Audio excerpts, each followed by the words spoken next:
Good morning, good afternoon, good evening. Welcome back sa ating channel na sa Trap. So naalala nyo ba yung pinakain namin ni Sir Buddy na superworm?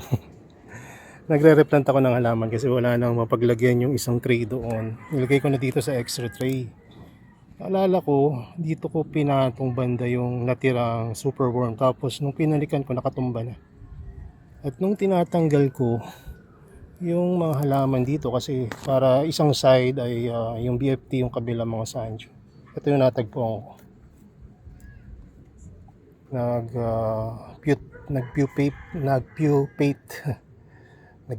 Naging pupa yung superworm. After nito magiging beetles na to.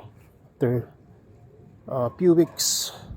So imbis na ipakain ng sama, no? Pakain, ilagay na natin, hayaan natin ma-enjoy niya yung buhay. Although wala akong mga beetle ngayon, at least buhay siya dyan.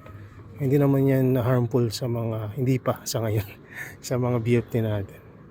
At swerte na kung makita niya ibang mga nag-pupate rin ng mga superworm. Kasi mga 3 or 4 na superworm yung naiwan dun sa cup. At dito yun nung nakaraan.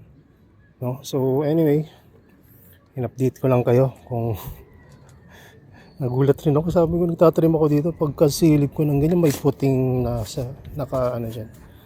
So yun, ayun yung story.